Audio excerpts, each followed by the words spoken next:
السلام علیکم ورحمۃ اللہ تعالی وبرکاتہ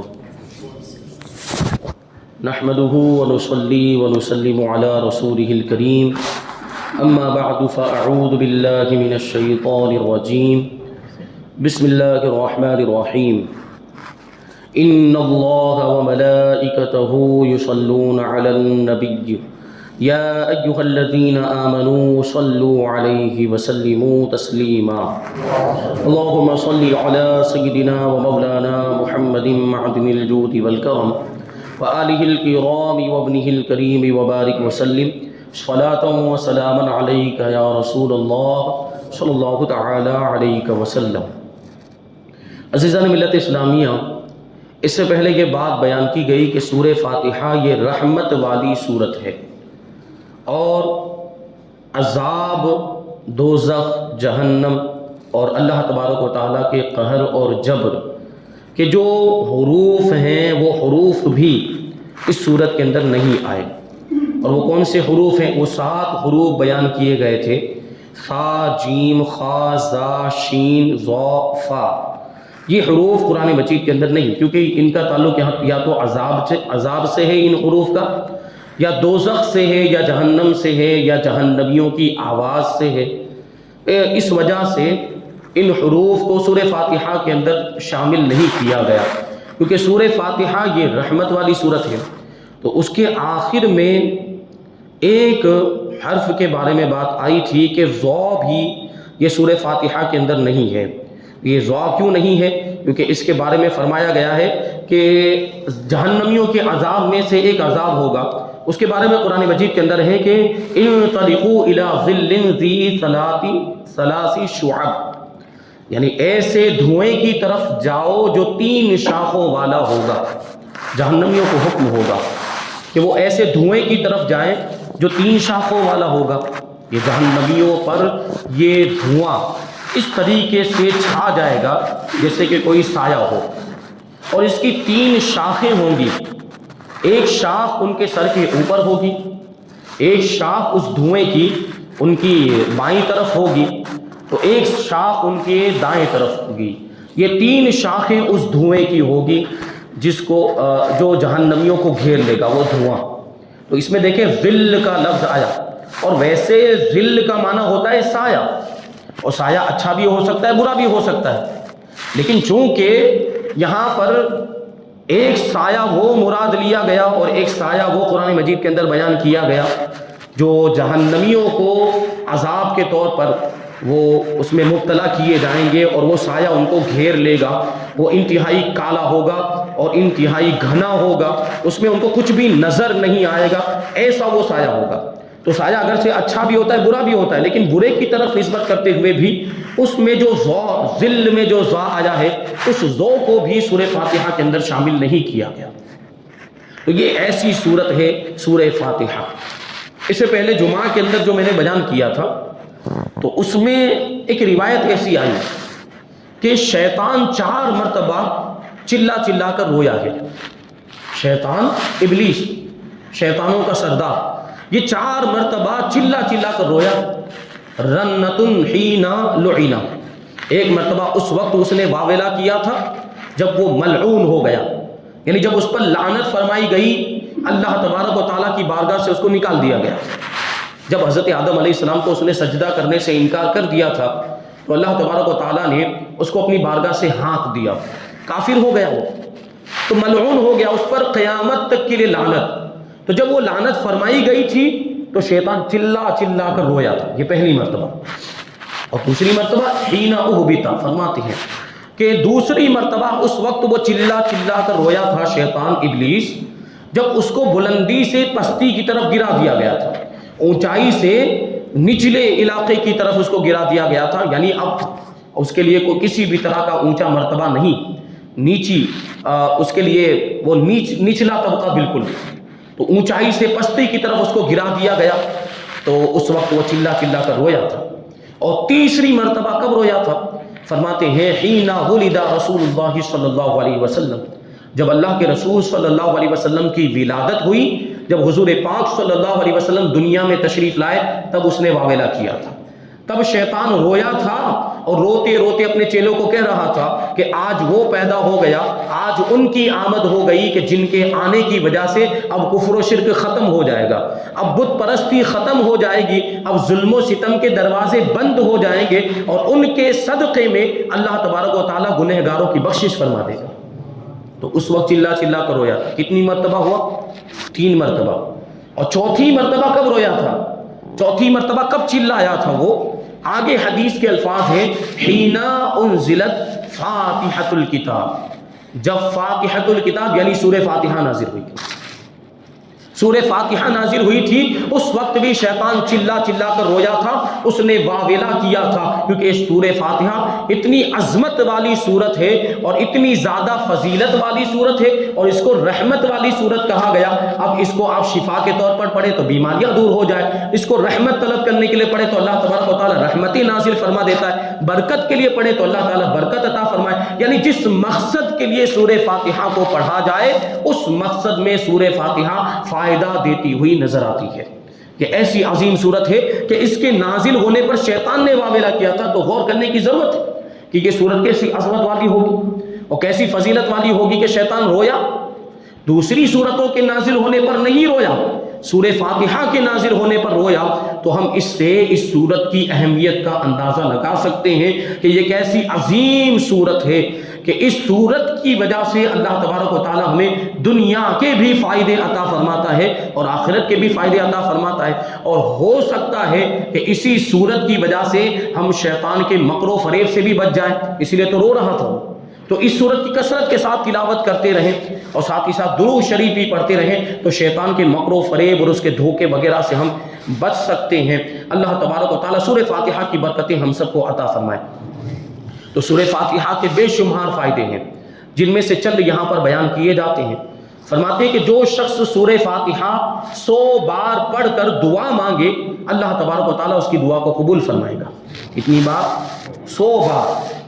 آگے فرماتے ہیں کہ جو شخص مریض لا دوا ہو، یعنی ایسا بیمار ہو، کسی شخص کو ایسی بیماری ہو جائے جو لا علاج بیماری، ڈاکٹروں نے منع کر دیا کہ اس کا کوئی علاج نہیں، ایسا کوئی بیمار ہو لا علاج بیمار لا دوا، وہ چینی کے سفید برتن پر، چینی کا سفید برتن، چینی کی مٹی کا بنا ہوا سفید برتن، اس میں آب زمزم اور زعفران سے سورہ فاتحہ لکھ کر دھو کر 41 دن تک پیتا رہے تو انشاءاللہ شفا ہوگی، بیماری دور ہو جائے گی۔ اب بہتر یہ ہے کہ کسی نیک متقی پرہیزگار سے لکھوائے چینی کا سفید برتن، اور اس میں یہ سورہ فاتحہ کس سے لکھوانی ہے؟ آب زمزم سے اور زعفران سے، جس کو کیسر کہا جاتا ہے، وہ زعفران، تو اس کو پانی میں بھگوئیں گے تو اس میں رنگ آ جاتا ہے، تو وہ پانی کون سا ہونا چاہیے؟ آب زمزم۔ آب زمزم میں زعفران کو بھگویا، اب اسی سے وہ چینی کے برتن پر وہ سورہ فاتحہ لکھنی۔ ہر کوئی لکھنا نہیں جانتا، تو جو لکھنا جانتے ہیں اور یہ بھی دیکھیں کہ وہ متقی پرہیزگار نمازی ہو، وہ لکھ کر دے، اور پھر 41 دن تک اس کو دھو کر، وہ چینی کے برتن کو دھو کر پلایا جائے مریض کو، تو انشاءاللہ شفا ہوگی، یعنی وہ بیماری بھی دور ہو جائے گی جو لا علاج بیماری، جیسے ہی کینسر وغیرہ کی بیماریاں ہوتی، یہ آدمی کتنا پریشان ہو جاتا ہے۔ اب علاج دریافت ہو گیا، پہلے تو اس کا علاج بھی نہیں تھا، اب بھی علاج اگرچہ مل گیا لیکن علاج بہت مہنگا ہے، کینسر کا علاج اب بھی بہت زیادہ مہنگا ہے، اور پھر اس کی کوئی گارنٹی بھی نہیں ہوتی، سکسیس ہو، کامیاب ہو تو ٹھیک، ورنہ آدمی پھر ختم ہو جاتا ہے۔ تو یہ ایسی بیماریوں کی بھی شفا سورہ فاتحہ کے اندر رکھی۔ اچھا، ابھی ایک سوال آ سکتا ہے کہ اگر آب زمزم نہ ملے تو کیا کیا جائے؟ آب زمزم تو ویسے اب تو اتنی زیادہ ٹیکنالوجی نے ترقی کر لی اور اتنا زیادہ لوگ جو ہے کہ آگے بڑھ چکے ہیں، ترقی کر چکے ہیں کہ آب زمزم کبھی بھی کہیں بھی منگایا جا سکتا ہے۔ پہلے تو کیسا کہ جائیں تو وہاں سے لے کر آئیں، اب تو یہاں سے آرڈر کر دیں تو پہنچ جائے گا آپ کے پاس۔ اور کچھ لوگوں نے تو اب اس کا کاروبار بھی شروع کر دیا کہ آپ ہم کو آرڈر دیں تو اتنے کا آپ کو جو ہے کہ اتنا لیٹر آب زمزم یہیں پر مل جائے گا۔ اب وہاں جانے کی بھی ضرورت نہیں، آب زمزم ویسے بھی آسانی کے ساتھ، بس آپ کو پیسہ خرچ کرنا پڑے گا، مہنگا ملے گا تھوڑا یہاں پر، وہاں کے مقابلے میں وہاں تو جانے کے بعد فری ہے۔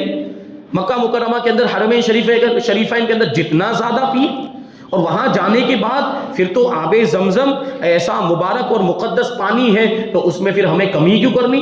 جتنا بھی موقع ملے پیتے ہی رہنا چاہیے۔ حضور نے تو اتنا ارشاد فرمایا، حدیث شریف میں تو آیا آب زمزم کے بارے میں کہ طواف کرنے کے بعد جائے وہ آب زمزم پینے کے لیے، اور اتنا زیادہ پیے کہ یہ آنتیں تن جائیں۔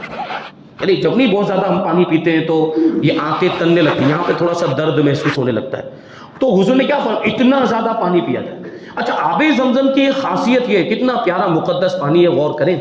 آب زمزم کی خاصیت ہے کہ جتنا بھی آپ پی لیں پیشاب کی حاجت نہیں ہوتی، جتنا بھی زیادہ۔ جنہوں نے پیا ہے انہوں نے محسوس کیا، حالانکہ وہاں پورے حرم شریف میں، مسجد حرام میں اے سی لگے ہوئے، اور آپ وہاں طواف کر رہے ہوں گے تو وہاں گرمی کا احساس ہوگا، لیکن جب سعی کرنے کے لیے جائیں گے تو جو مسعی ہے وہاں پر تو بہت زیادہ ہائی وہ ایئر کنڈیشنر لگے ہوئے ہیں، بہت زیادہ ٹھنڈک ہوتی ہے وہاں پہ، اور آپ یہاں سے پی کر گئے ہیں آب زمزم خوب زیادہ مقدار میں، 3-4 گلاس پی کر چلے گئے، پھر بھی آپ کو پیشاب کی حاجت نہیں ہوگی۔ اور آب زمزم کی آپ بات کریں تو اس میں اللہ تبارک و تعالیٰ نے کیسی خصوصیات رکھی ہے۔ یہ برکت ایک آب زمزم کی بھی، سورہ فاتحہ کی تو برکت ہے، آب زمزم کی بھی برکت ہے کہ آب زمزم کو کیوں کہہ رہے ہیں شامل کرنے کے لیے۔ تو یہ بھی ہے کہ آب زمزم اگر آپ پی لیں تو 2 چیزوں کا کام، پینے کا بھی کام کرتا ہے، کھانے کا بھی کام کرتا ہے۔ اب آپ کو پیاس بھی نہیں لگے گی اور آپ کو بھوک بھی نہیں لگے گی، یہ بھی اس کے اندر خصوصیت۔ تو میں نے اس دن بیان میں بھی کہا تھا کہ آب زمزم کے اندر جب یہ اتنی زیادہ برکتیں ہیں تو وہ ایک نبی کے ایڑی رگڑنے کی وجہ سے نکلا ہے۔ حضرت اسماعیل علیہ السلام نے ایڑی رگڑی تھی تو زمین سے چشمہ جاری ہوا تھا، تو نبی کے ایڑی رگڑنے کی وجہ سے نبی کے جسم سے نہیں نکلا تو زمین ہی سے ہے، لیکن ایک نبی یعنی حضرت اسماعیل علیہ السلام کی ایڑی سے اس کو نسبت ہو گئی تو اس میں یہ برکتیں آ گئی۔ تو وہ پانی جو ہمارے نبی کے انگلیوں کے درمیان سے نکلا تھا اس میں کتنی برکت ہوگی۔ صلح حدیبیہ کے موقع پر حدیبیہ کے میدان میں اللہ کے رسول صلی اللہ علیہ وسلم نے ایک برتن کے اندر اپنا دست مبارک ایسے رکھ دیا تو یہ انگلیوں کی گھائیوں میں سے پانی کے چشمے جاری ہو گئے تھے، اور صحابہ کرام نے خوب سیر ہو کر وہ پانی پیا، اپنے برتن بھی بھر لیے، وضو بھی کیا، غسل بھی کیا، اپنے جانوروں کو بھی پلایا، پھر بھی وہ پانی ختم نہیں ہوا۔ یہ حضور پاک صلی اللہ علیہ وسلم کا معجزہ۔ اور اعلیٰ حضرت رضی اللہ تعالیٰ عنہ فرماتے ہیں کہ دنیا میں سب سے زیادہ فضیلت والا پانی وہی ہے جو ہمارے نبی کی انگلیوں کے درمیان سے نکلا۔ نہیں، جب آب زمزم کا اتنا مرتبہ ہے جو کہ نبی کے جسم سے نہیں نکلا تو زمین ہی سے، اس میں اتنے فائدے اور اس کا اتنا مقام، تو جو ہمارے نبی جو سید الانبیاء ہیں، امام الانبیاء ہیں، سید المرسلین ہیں، ان کے جسم مبارک سے جو پانی نکلا ہوگا وہ کیسا عظیم پانی ہوگا۔ صحابہ کرام کتنے خوش نصیب، اللہ تعالیٰ نے کیسا مرتبہ عطا فرمایا کہ معجزات کو اپنی نگاہوں کے سامنے ہوتا ہوا دیکھتے تھے صحابہ کرام، اور پھر اس سے فائدہ بھی اٹھاتے، وہ پانی پینا ان کو نصیب ہو گیا۔ سوچیں آپ کہ وہ پانی مبارک جو نبی پاک صلی اللہ علیہ وسلم کے جسم مبارک سے نکلا، حضور کی انگلیوں کے درمیان سے نکلا، وہ پانی صحابہ کرام نے پیا۔ اب بتائیے صحابہ کرام کو جہنم کی آگ جلا سکتی ہے؟ حضور کے جسم سے نکلا ہوا پانی ان کے پیٹ میں چلا گیا، خون بن گیا، جسم کا حصہ بن گیا۔ اب صحابہ کرام کے ویسے صحابہ کرام کے لیے بہت ساری بشارتیں ہیں، صحابہ کرام کے لیے ویسے ہی جنتی ہونے کی بشارتیں موجود ہیں، کیونکہ صحابہ کرام نے حضور کا دیدار کیا، ایمان کی حالت میں حضور کی زیارت کی، یہی سب سے بڑی فضیلت ہے صحابہ کرام کی۔ اس کے علاوہ یہ بھی اور دیکھیں تو ظاہر سی بات، اب وہ پانی ان کے جسم میں چلا گیا تو یہ ایک اور فضیلت، کتنے خوش نصیب تھے وہ صحابہ کرام۔ اللہ تبارک و تعالی ہمیں ان کے مقام و مرتبے کو سمجھ کر کما حق ہو ان کا ادب و احترام کرنے کی توفیق عطا فرمائے۔ یہ صحابہ کرام کا مقام و مرتبہ۔ بہرحال اگر آب زمزم نہ ملے تو عرق گلاب لے لیں، گلاب کا پانی، اور اس میں زعفران ملا کر اس طرح لکھا جائے اور پھر وہ لا علاج بیماری والے کو پلا دیا جائے۔ اور اگر یہ بھی میسر نہ ہو، یعنی گلاب کا پانی بھی نہ ملے، جبکہ اب تو گلاب کا پانی مل جاتا ہے، گلاب کا پانی بھی نہ ملے تو کنویں کا پانی ہی کافی ہے۔ اچھا، ہمارے یہاں گلاب کا پانی آسانی سے مل جائے گا، کنویں کے پانی کو ملنے میں مشکل ہو، کنویں ہمارے شہروں میں ہوتے ہی نہیں، اب تو ختم، اب تو گاؤں دیہاتوں میں بھی ختم ہونے لگ گئے کنویں۔ پہلے گاؤں دیہات میں ہوتے تھے تو کنویں کا پانی کہاں لینے جائیں گے، اس سے بہتر وہ گلاب کا پانی اس سے زیادہ آسانی سے مل جائے گا۔ تو یہ انداز اور یہ طریقہ ہے علاج کرنے کا۔ تفسیر کبیر میں ہے کہ بعض گنہگار قوموں پر عذاب الہی آنے والا ہوگا، مگر ان میں سے کوئی بچہ مکتب میں جا کر، مدرسے میں جا کر سورہ فاتحہ پڑھے گا، اس کی برکت سے 40 سال تک عذاب دور کر دیا جائے گا، اس قوم سے 40 سال تک عذاب دور کر دیا جائے گا۔ دیکھیے، ایک مرتبہ بھی سورہ فاتحہ پڑھی بچے نے، وہاں جا کر مکتب میں جا کر، وہ گنہگار قوم تھی، اور اتنی، اب سوچیں آپ، ایک گناہ ایسا ہوتا ہے کہ چھوٹا گناہ ہے، اس کی وجہ سے عذاب کے مستحق نہیں ہوتے، لیکن یہاں عذاب کے مستحق ہو گئے کا کیا مطلب؟ بہت بڑے گنہگار ہیں، وہ بہت بڑے گنہگار، تبھی تو عذاب کے مستحق ہوئے۔ وہ عذاب کے مستحق ہو چکے تھے. ان میں سے ایک بچہ گیا کہاں؟ مدرسے کے اندر, اور مدرسے میں جا کر اس نے سورہ فاتحہ پڑھی تو اس اکیلے بچے سے عذاب دور نہیں ہوا, اس کی پوری قوم سے عذاب دور ہو گیا, وہ بھی ایک دن کے لیے نہیں بلکہ 40 سال کے لیے عذاب کی. کتنی بڑی فضیلت ہے یہ سورہ فاتحہ کی تعلیم, یہ قرآن کی تعلیم کی یہ فضیلت. ابھی سورہ فاتحہ بچے نے پڑھی تو اتنی فضیلت مل گئی, اگر بچہ پورا قرآن صحیح طور پر پڑھ لے تو کتنی فضیلت ملے گی. تو ماں باپ کو اس پر توجہ دینے کی, خود پڑھے کہ نہ پڑھے, بول بول کر تھک گیا, لیکن بچوں کو اب ضرور پڑھائیں, بچوں کو اب ضرور پڑھائیں مخرج کے ساتھ, تاکہ چلیے آپ غلط پڑھتے رہے, معاملات ہوں گے اس کی وجہ سے, آپ کو جواب دینا پڑے گا, لیکن اگر آپ کے بچے نے صحیح طور پر پڑھا ہوگا تو ہو سکتا ہے کہ بچے کو صحیح طور پر پڑھانے کے صدقے میں آپ کی بھی بخشش ہو جائے, آپ کی مغفرت ہو جائے. تو کم سے کم بچوں کو تو ضرور یہ مخرج کے ساتھ جو تعلیم چل رہی وہ ضرور پڑھائیں. تو اگر یہ بھی یہ بتایا گیا کہ مکتب میں بچہ جا کر پڑھے گا تو اس کی برکت سے 40 سال تک عذاب دور ہو جائے گا. جو شخص کسی دنیاوی بلا میں یعنی دنیاوی مصیبت میں آفت میں پھنس گیا اور وہ بسم اللہ الرحمن الرحیم کی میم کو الحمد کے لام میں ملا کر پڑھا کرے, یعنی کیا مطلب ہوا؟ بسم اللہ الرحمن الرحیم آخر میں زیر آتا ہے میم پر, لیکن رک جائیں وقف کریں تو وہ ساکن ہو جاتا ہے, بسم اللہ الرحمن الرحیم ہو جاتا ہے. لیکن اس کو ہم الحمد کے لام کے ساتھ ملائیں گے تو کس طرح پڑھیں گے؟ بسم اللہ الرحمن الرحیم الحمد للہ رب العالمین, یعنی اب وہ زیر پڑھنے میں آئے گا, وہ زیر ڈائریکٹ لام میں مل جائے گا, یعنی اب وہ حمزہ پڑھنے میں نہیں آئے گا. الحمد میں جو حمزہ ہے وہ حمزہ پڑھنے میں نہیں آئے گا, اب میم ڈائریکٹ لام میں مل جائے گا. اس کو اس انداز میں پڑھنا ہے, بسم اللہ الرحمن الرحیم الحمد للہ رب العالمین. تو اس طرح جو مصیبت میں مبتلا ہو گیا ہے, دنیاوی بلا میں مبتلا ہو گیا, وہ بسم اللہ الرحمن الرحیم کی میم کو الحمد کے لام میں ملا کر پڑھا کرے, انشاءاللہ اس مصیبت سے اس کو نجات مل جائے گی. دیکھیے کتنا آسان طریقہ ہے. پھر اور بھی بہت ساری چیزیں اس میں ہیں, اس کو ہم چھوڑتے ہوئے تھوڑا سا آگے بڑھتے ہیں. سورہ فاتحہ کے تعلق سے کچھ مسائل بیان کرتے ہیں کہ ہر نماز میں اس سورت کا پڑھنا واجب ہے. فرض نماز میں تو اول 2 رکعتوں میں, یعنی پہلے کی 2 رکعتوں میں فرض نماز میں اس کا پڑھنا واجب ہے, اور فرض نماز کے علاوہ دیگر نمازوں میں ہر رکعت کے اندر سنت موقدہ یا سنت غیر موقدہ یا نفل نماز ہے, 2 پڑھ رہے ہوں نفل نماز, یا 4 پڑھ رہے ہوں, یا جو 4 سنتیں ہم پڑھتے ہیں یا 2 سنتیں ہم پڑھتے ہیں, تو اس میں ہر رکعت میں سورہ فاتحہ پڑھنا واجب ہے.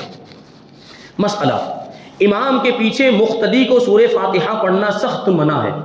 امام کے پیچھے جو مقتدی ہے وہ خاموش کھڑا رہے گا, خاموش کھڑا رہے گا, کچھ نہیں, یعنی قراءت کا جو موقع ہوتا ہے جہاں امام صاحب قراءت کر رہے ہوتے, اب چاہے امام صاحب بلند آواز سے قراءت کر رہے ہوں یا آہستہ قراءت کی جا رہی ہو جیسے ظہر اور عصر کی نماز میں, پھر بھی مقتدی کو خاموش کھڑا رہنا ہے. اب کچھ لوگ نہیں, منہ ہلتا رہتا ہے, چالو ہے ان کو, نہیں پڑھنا ان کو, یعنی آہستہ والی نماز میں بھی ان کو خاموش. یہی حنفی مذہب ہے, ہم لوگ حنفی ہیں. امام اعظم ابو حنیفہ کے مقلد اور ابو حنیفہ کی طرف ہی نسبت کرتے ہوئے ہم کو حنفی کہا جاتا ہے, اور امام اعظم کا یہی مسلک ہے, اور انہوں نے یہی مسئلہ ہمیں بتایا ہے کہ مقتدی امام کے پیچھے قراءت نہیں کرے گا, دوسری ساری چیزیں پڑھنی ہے. دوسری ساری چیزوں میں اچھا اب بہت ساری چیزیں جو ابھی اعوذ باللہ اور بسم اللہ یہ قراءت کے تابع ہے, تو اعوذ باللہ بسم اللہ نہیں پڑھنا بلکہ ثنا پڑھ کے خاموش ہو جانا ہے. وہ بھی کب؟ جب ثنا پڑھنے کا موقع ہو. ابھی قراءت شروع ہو چکی ہو بلند آواز سے تو اب خاموش کھڑا ہے, اب ثنا بھی نہیں پڑھنی. اور ایک اور چیز ہے وہ ہمیں نہیں پڑھنی, سمیع اللہ لمن حمیدہ, وہ امام صاحب پڑھیں گے, ہم کو نہیں پڑھنا. مقتدی کو اس کی جگہ پہ کیا پڑھنا ہے؟ ربنا ولک الحمد. مقتدی ربنا ولک الحمد پڑھے گا, وہ سمیع اللہ لمن حمیدہ نہیں پڑھے گا. ہاں اگر تنہا پڑھ رہے ہو, اگر منفرد ہے اکیلے, تو دونوں چیزیں پڑھیں گے, سمیع اللہ لمن حمیدہ بھی پڑھیں گے اور ربنا ولک الحمد بھی پڑھیں گے اگر اکیلے نماز پڑھ رہے ہو تو. لیکن امام کے ساتھ پڑھیں گے تو امام صاحب سمیع اللہ لمن حمیدہ کہیں گے, ہمیں ربنا ولک الحمد کہنا ہے. اب باقی ساری چیزیں سیم ہیں. تسبیح جو رکوع کی ہے وہ بھی وہی ہے جو امام صاحب پڑھ رہے ہیں, ہم کو بھی پڑھنا ہے. اور جو سجدے کی تسبیح ہے وہ بھی ہمیں پڑھنی ہے, مقتدی کو بھی پڑھنی ہے, امام صاحب بھی پڑھ رہے ہوں گے. اچھا تکبیرات انتقالات کیا مطلب ہوا؟ کہ ایک رکن سے دوسرے رکن میں جاتے وقت جو تکبیر کہی جاتی ہے, یعنی اللہ اکبر کہا جاتا ہے, بہت سے لوگ خاموش رہتے ہیں. وہ پڑھنی ہے, وہ سنت ہے مقتدی کے لیے بھی. جس طرح امام صاحب اللہ اکبر کہہ رہے ہیں, ہم کو بھی اللہ اکبر کہنا ہے.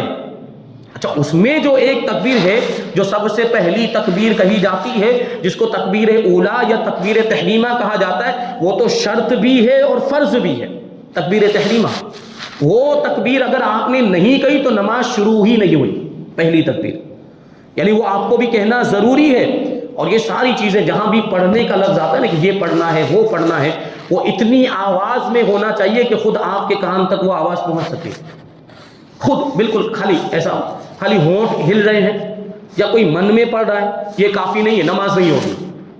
خالی ہونٹ، بالکل آواز نہیں نکل رہی، صرف ہونٹ ہل رہے ہیں، بہت سے لوگوں کے ایسے معاملات ہوتے تو ان کی نماز نہیں ہوتی، اور کچھ لوگ کے تو ہونٹ بھی نہیں ہل رہے، بس من میں سوچ رہے ہیں، بس ان کی بھی نماز نہیں ہوتی۔ اتنی آواز کم سے کم نکلنی چاہیے کہ اگر شور شرابہ نہ ہو، بالکل بھی کوئی شور و غل نہ ہو، تو وہ آواز اس کو سنائی دے، خود اس کو۔ اب پڑوسیوں کو سنائی دینا ضروری نہیں، اچھا کبھی کبھی یہ مسئلہ بتایا جاتا ہے تو اب لوگ بہت زور زور سے پڑھنا شروع کریں، اب اتنا بھی زور زور سے نہیں ہونا چاہیے کہ ادھر 3-4 لوگوں تک آواز جا رہی ہے، ادھر 3-4 لوگوں تک آواز جا رہی ہے، پیچھے اب ڈسٹرب ہو رہا ہے دوسرے لوگوں کو، اتنا زور سے بھی نہیں پڑھنا چاہیے۔ آواز کیسی ہونی چاہیے کہ اپنے کان تک، اگر شور شرابہ نہ ہو تو خود اس کے کان تک وہ آواز پہنچ سکے اور خود وہ سن سکے، اتنی آواز میں۔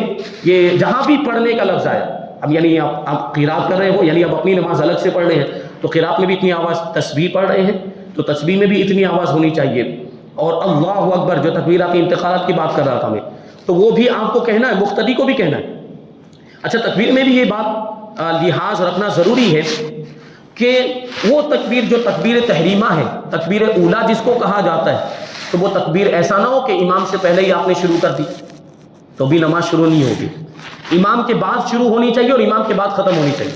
اچھا، ایسا بھی نہیں ہونا چاہیے کہ امام کے بعد شروع کیا اور امام سے پہلے ختم کر دیا، کیونکہ امام صاحب تھوڑا کھینچتے ہیں، اللہ ایسا تھوڑا کھینچا، اور ہم لوگ اگر ہو سکتا ہے نہ کھینچ رہے ہو تو ہم نے شروع تو امام کے بعد کیا، لیکن نہ کھینچنے کی وجہ سے ہماری تکبیر امام صاحب کے پہلے ختم ہو گئی، تب بھی آپ کی نماز شروع نہیں ہوئی۔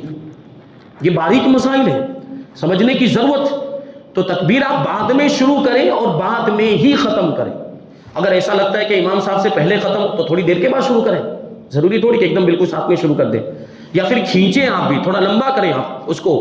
اور دوسری تکبیرات میں بھی یہی حکم ہے، یہ رکوع میں جاتے وقت جو تکبیر کہیں، یا جو ہے کہ سجدے میں جاتے وقت جو تکبیر کہیں، اچھا سجدے میں جاتے وقت، رکوع سے سجدے میں جاتے وقت جو تکبیر وہ اور زیادہ لمبی ہوتی ہے، تو اس میں اور زیادہ احتیاط کرنی ہے اس میں۔ اچھا، وہاں اگر آپ آگے پیچھے ہو بھی جاتے ہیں وہاں کوئی فرق نہیں پڑے گا نماز میں، نماز بہرحال ہو جائے گی، لیکن تکبیر تحریمہ میں بہت زیادہ احتیاط کرنے کی ضرورت ہے۔ اور رکوع سجدے کے اندر بھی احتیاط کریں۔ رکوع سجدے کے اندر بہت سے لوگوں کو دیکھا میں نے کہ وہ امام سے پہلے رکوع میں چلے جاتے ہیں اور امام سے پہلے ہی رکوع سے اٹھ بھی جاتے ہیں۔ اچھا، کچھ لوگوں کو پتہ چل گیا نہیں، سالوں سے نماز پڑھتے، اچھی بات ہے، اللہ کی توفیق، سالوں سے نماز پڑھتے آ رہے ہیں، اور وہ امام جو مخصوص صورتیں پڑھتے ہیں تو ان لوگوں کو پتہ چل گیا کہاں پہ رکوع ہونے والا ہے، ہوتا ہے یہ آیت پوری ہوئی، رب العرش العظیم، اب پتہ ہے کہ یہاں رکوع ہونے والا ہے، پہلے ہی سے چلے وہ، کیا مطلب اس کا؟ ان کو پتا ہے کہ یہاں رکو، اس کا مطلب نہیں، امام صاحب جب جائیں تبھی آپ کو جانا ہے، امام صاحب سے پہلے جائیں گے مکروہ تحریمی آپ کی نماز، واجب الاعادہ۔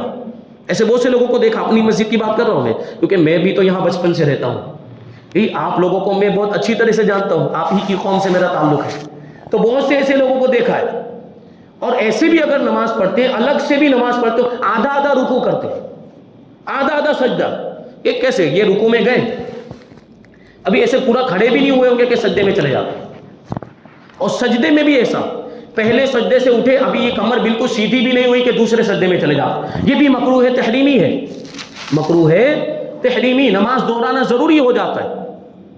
ایسی ایسی غلطیاں ہو رہی ہیں اور لوگ سمجھتے نہیں ہیں بات کو۔ اس میں یہ ضروری ہے کہ رکوع کے بعد جب کھڑے ہو تو بالکل سیدھے کھڑے ہو جائے، کمر سیدھی ہو جانی چاہیے، ایسے ٹیڑھی ابھی کمر ہے کہ پھر چلے گئے، یہ غلط۔